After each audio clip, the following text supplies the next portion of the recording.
Welcome to Revamped Outdoors. My name's Elliot, and don't turn off this video thinking you already saw this. Please don't.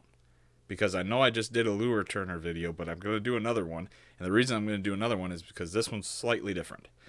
The last one we were talking about two-part epoxy that I was testing out that I got off of Amazon that had really high reviews. So two-part epoxy, stay with me now, two parts, comes in two parts. Part A and a part B. You mix them together and you wait a long time. So what I did was I decided to try UV epoxy. So it's an epoxy that sets up under UV light, right? So you can leave it outside or whatever, and it'll set up over time.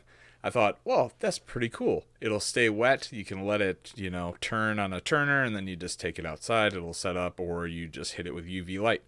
So I said, we're going to try and make this thing. What I haven't seen is any maker try and do it inside an enclosure with a turner. Because for me, what I want to do is I can't hang baits vertically, because a lot of my baits are like poppers or something like that, and they have concave lips, or I have bills on them. A lot of the times I don't want them to hang vertically and drip vertically. I want them to be able to spin horizontally. So what I decided to do was make a light box with a lure turner inside of it. So we're going to take a lot of the same concepts we had with the previous lure turner that we saw in the previous video, but we're going to apply it to a UV box.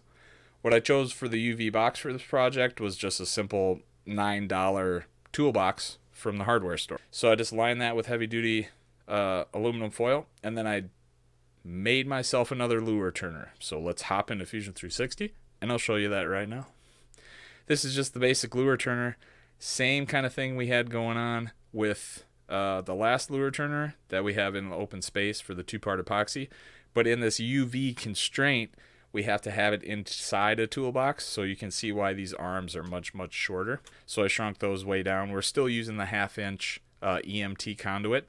It's galvanized conduit. We're still using that, but instead of having detachable arms, we don't need to do that anymore because we can just print that out. So I just made these arms sit here. The thing I would say is, if these were to be modified at all, I might add like a little grub screw location. Instead of having to glue these in permanently, it would probably be nice to have a little grub screw here, so you could just like unscrew it, move it over here, rescrew it back in. I think that might be like a version 2 in the future, but right now all I did was just set these apart and just glued them straight to the shaft. For the box itself, what I'm using is a rotisserie motor, like I alluded to in the previous video. I'm using a rotisserie motor, so all I did was just made end caps for this EMT with a square shaft there. Plugs right into the rotisserie motor.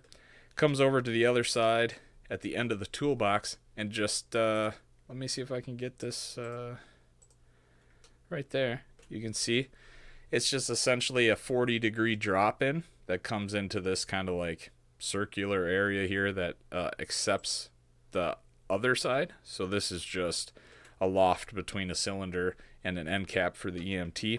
If I pull the EMT out of here, you can just see what these are. Standard end caps. You could print these off and then just super glue them into place, which is what I did.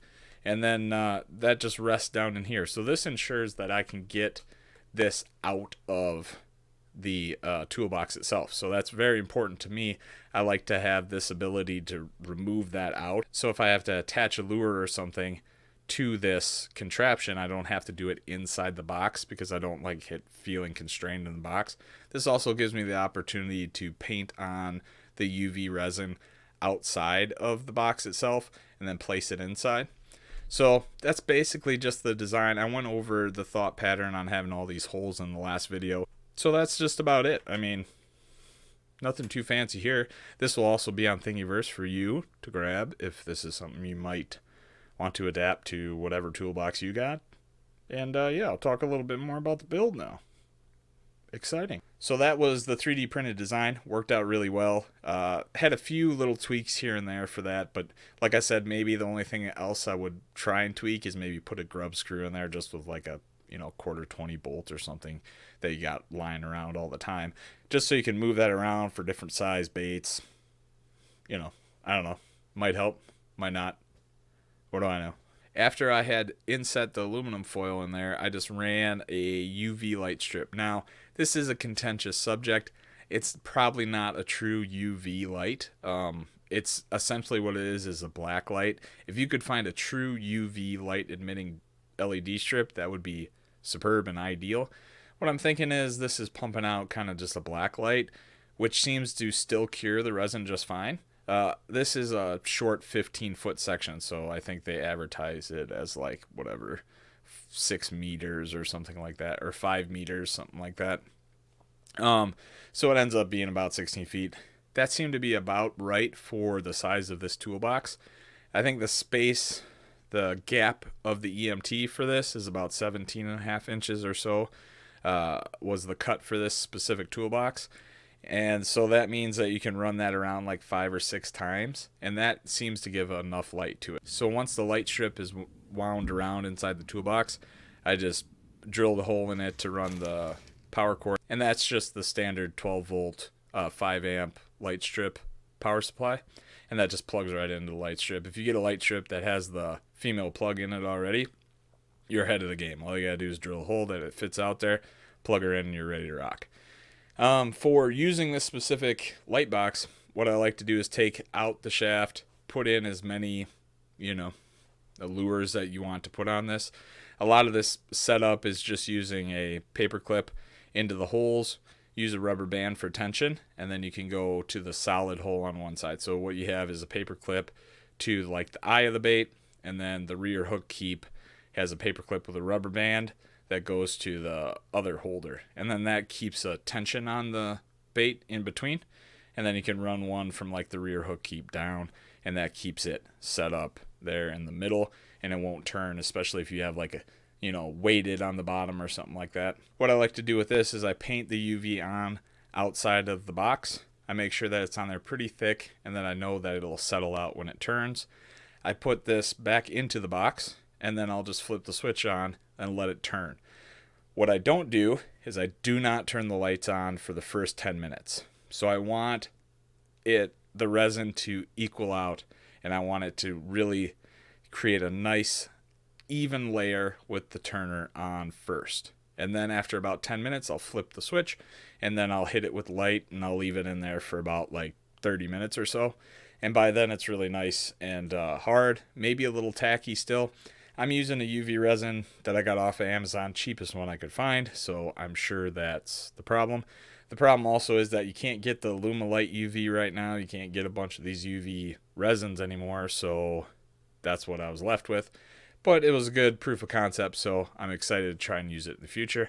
It seems like it's very, very hard material so far, and it seems like it levels out really well, and there's little to no air bubbles in it. So far, so good. Big major drawback with it is it's pretty smelly. Smells up the whole garage. I would not advise doing this in the house, anywhere near other people, anything like that. Make sure to use it in a well-ventilated area, because, man, this stuff stinks.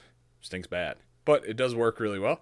Done a few lures with it so far, and pretty happy about that. So if you're interested in any of the lures that I talked about in this video, like I said in the last lure turner, we're going to start seeing some of these start coming out. I'll talk about the designs and what I did with them. So if you're interested in that, please consider subscribing. Maybe give the video a like. This is YouTube. I have to say that stuff. I mean, I don't really have to say that, but it'd be kind of weird for me not to say it now, because I've said it in like 100 videos, so now I'm kind of stuck in a rut that I have to actually say it, and if I don't say that, then it's going to be kind of weird, so. Yeah, well, so, okay, good, yeah, that was a good talk. Good, I felt good. That was good. Make sure to check out the Thingiverse page if you're interested in the files, and until the next one, keep your amps up and wash your hands.